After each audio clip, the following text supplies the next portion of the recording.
다만입니다. 더 시작입니다. 어제 장은 3대 지수 모두 보합권으로 마무리. 필요하게 비합 반도체만 살짝 올라주는 모습. 지표가 좀 좋지 않게 나왔어요. 어제 영상에서 말씀드렸다시피 저의 현재 매매는 저점에서 준 3배 레버리지를 계속적으로 홀딩 또는 부분 익절의 계획을 갖고 있고 3배 레버리지를 지금 강력하게 매수할 때는 아니다. 그런데 가만히 있을 순 없어요. 멍 때리고 있을 순 없기 때문에 단기 매매, UDT 멤버십에서 단기 매매를 하고 있고 일부 좀 괜찮은 종목은 장교 멤버십에도 소개를 해드리고 있다. 단기 매매 종목을 한번 보면은 어제 약간 힌트를 조금 드린 거예요. 구독자 여러분들께도. 현재 제가 영상을 만들고 있는 기준으로 SES AI 8% 상승, 빅베어 AI 11% 상승, 펠러다인 AI 21% 상승, 레코 시스템 13% 상승, 레딧 7% 상승. 그리고 어제 멤버십 회원님들께 말씀드린 차트가 좋아 보이는 종목 플래닛 랩스 마침 실적 발표를 호조로 띄우면서 19% 상승. 플래닛랩스는 매도해야겠죠. 공포지수는 54. 지수는 양호한데 공포지수가 내려간다. 공포지수가 내려가고 있으니까 지수를 강하게 추가 매수를 더 해봐야겠다. 그것은 현재 아닙니다. 왜냐하면 공포지수가 정방향으로 이렇게 올라가는 도중에는 추가적으로 지수의 상승폭이 더 남아있다라고 보시면 되지만 현재 거의 그리드의 끝자락을 찍고 지금 후진을 하고 있잖아요. 후진을 하고 있는 도중에는 좀 상당히 이거는 경계심을 가져야 된다. 경계심. 조정이 올 수도 있는 가능성이 있으니까 현재는 3배 레버리지의 약간의 부분 익절을 고려해봐야 될 시기다. 푸드크옵션 0.71 변동이 없고요. 오늘의 썸네일 변곡점이라는 것은 바로 브로드컴.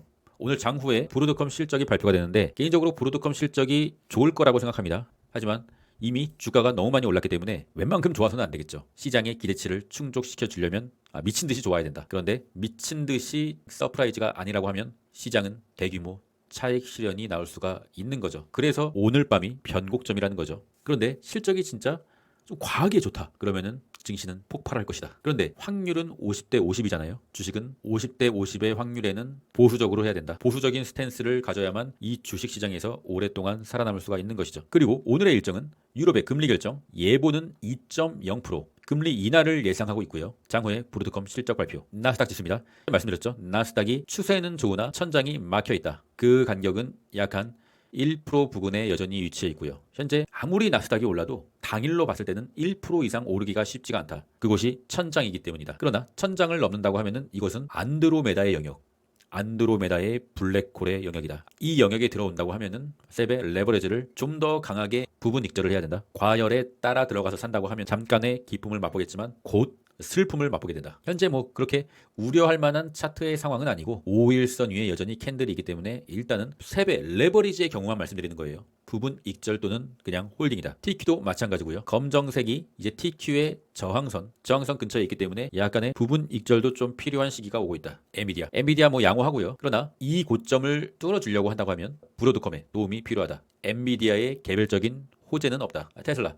문제는 지금 테슬라인데 웬만한 나스닥 종목들이 상당히 축제의 분위기지만 테슬라만 혼자 초상집으로 들어서고 있는 것이죠. 현재 차트는 굉장히 좀 좋지 않아졌어요. 요런 패턴이거든요. 요런 좋지 않은 패턴. 그리고 파란색 연장된 추세선마저도 이탈하면서 마무리.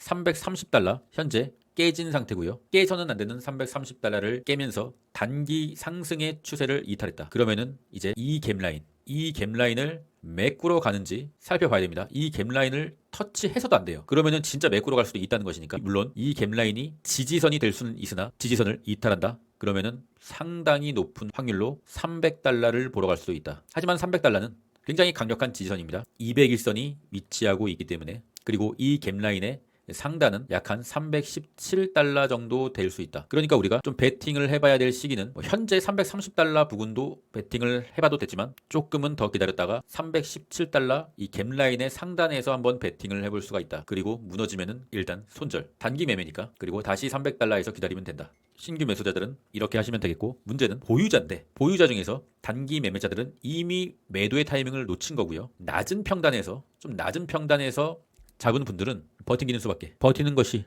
투자니까. 반도체가 드디어 200일선을 돌파했다. 통상적으로 캔들이 200일선을 돌파했다는 것은 굉장히 호재입니다. 호재는 맞아요. 일반적인 차트의 상황에서는 호재가 맞아요. 그런데 반도체 차트는 일반적인 차트가 아니거든요. 지금 엄청나게 오랫동안 이 엄청난 대군들 처물린 이 100만 대군을 고작 지금 10만 대군으로 돌파할 수 있겠느냐? 미친 매물대의 구간이 존재하고 있기 때문에 과연 돌파할 수 있겠느냐? 엔비디아와 브로드컴의 차트가 고점으로부터 한참 남았다고 하면 가능성도 있어 보이는데 이미 엔비디아는 약간의 고점이고 브로드컴은 신고가 랠리를 달리고 있기 때문에 이 100만 대군을 뚫어줄 수 있는 힘이 반도체에 남아있을까? 저는 조금 의문입니다. 거의 뭐 조자룡급의 퍼포먼스를 보여줘야 되는데 약간의 좀 의문이 들기 시작했어요. 200일선을 돌파해준 건 호재가 맞으나 지금 이 매물대를 돌파할 수 있는 힘이 반도체 섹터에 좀 남아있지가 않은 것 같습니다. 대형 호재가 터져야 되는데 그 호재가 딱히 생각나는 게 없어요. 그렇기 때문에 쏙슬이 19달러를 지금 돌파했잖아요. 이때도 19달러를 돌파했지만 잠깐이었고 드디어 이제 19달러를 돌파했다. 정말 쏙슬의 괴리율을 무시한 채 홀딩만 하시는 이 고점의 평단을 가지신 분들을 제외하고는 웬만하신 분들은 쏙슬은 지금 다 수익권일 거란 말이죠. 쏙슬은 초장기 투자로 좀 부적합한 종목이고 그래서 쏙슬을 부분 익절을 권고드립니다. 저 같은 경우는 쏙슬 9달러 평단이 있고 한 10달러 평단짜리가 있고 한 15달러의 평단짜리가 있는데 3포트예요. 3포트. 그 중에서 15달러의 평단짜리를 익절 예정입니다. 구글 뭐 나름대로 괜찮아요. 구글이 추가적으로 하락이 와서 추세 하단 채널 약 한 163달러 부근 오면은 추매 예정이고요. 애플은 뭐 괜찮진 않아요. 괜찮진 않은데 여전히 애플은 좀 추가 하락이 오면은 애플 걱정은 연예인 걱정이니까 애플이 추가 하락이 와서 200달러 초반이 오면은 여전히 추매 대기 중 추매 숏의 보조지표. 어제도 이 속스 S가 키움전사 2위에 랭크되면서 우리의 계좌를 지켜줬다. SQQQ도 좀 올라와줬고요. 도대체 언제까지 지켜줄 것인가? 좀 위태위태한 상황입니다. 나스닥이 급등이라도 하면 기분 좋게 세배 레버리지를 익절할 텐데 이거 뭐 급등하는 것도 아니고 와리가리 치면서 맨날 똑같은 가격이다. 롱의 힘이 많이 없어지고 있다. 그러나 개미들이 숏에 너무 강하게 베팅하고 있어서 숏을 조금 털어내고 있는 것이 아닌가. 현재로서는 단기적으로 단기 매매라면은 숏을 타는 것도 나쁘진 않겠다라고 생각하고 있지만 절대로 숏에 큰 베팅을 해서는 안 되는 구간입니다. TSLL 테슬라 좀 그만 좀 사시고요. 테슬라 좀 살려주세요. 키움전사님들. 테슬라에 조금 관심을 두지 마십시오 제발. 그래야 더 시저의 가족들이 살 거 아닙니까. 코인홍보시는 57 코인베이스 중단선 저항을 좀 강하게 맞은 모습. 코인베이스 참 힘든 종목이고요. 하지만 추세가 완벽하게 깨진 건 아니다. 21선 아직까지는 좀 받쳐주고 있고요. USDT 테더 테더가 파란색 선을 넘기면 안 되는데 계속 넘기려고 하는 불안불안한 모습이고요. 테더가 200일선과 21선을 확실하게 이탈할 때 이때부터 알트코인의 단기 불장이 올 거고 그때 알트코인은 투자하는 겁니다. 좀 인내하면서 기다려야 되는 거죠. 테더가 올라가면 올라갈수록 코인은 내려가는 거니까 테더의 차트를 유심히 살펴보면서 확실하게 테더가 지지선을 이탈하는 상황이 온다고 하면은 누구보다 빠르게 말씀을 드리도록 하겠습니다. 비트코인 좀 지지부진한 모습. 딱히 코멘트할 건 없고요. 그냥 지지부진하다. 좋지 않다. 게더리움 어제 잠깐 200일선을 다시 터치를 하는 듯 했으나 다시 좀 무너지고 좀 좋지 않은 모습이죠. 현재 이더리움을 신규 매수를 고려하시는 분들이 있다면 오히려 이더리움이 200일선을 확실히 종가 마감 기준으로 돌파를 하는 캔들이 나온 걸 확인하고 단기 매매로 이 부근의 상승률을 먹는 매매만 할 수가 있다. 그 전까지는 이더리움이 모멘텀이 꺾이고 무너지는 상황도 나올 수 있기 때문에 일단 촉수 엄금.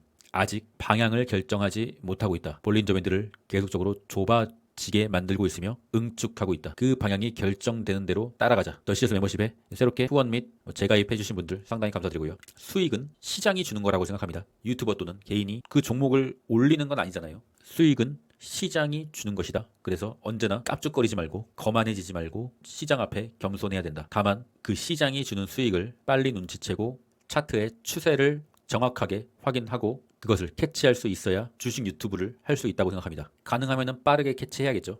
장교 멤버십의 세배 레버리지들은 약간의 부분 익절 또는 홀딩, UDT는 매일매일 전투니까 오늘 밤도 열심히 해보도록 하시죠. 관심 있으신 분들은 고전 댓글 링크를 확인해 주시고요. 마음먹은 대로 다 되진 않아도 마음먹은 만큼은 인생이 달라집니다. 좋은 하루 보내세요. 내일 아침이 브로드컴의 실적 발표가 있는 변곡의 자리다. 그럼 전 끝까지 하겠습니다. 이상입니다.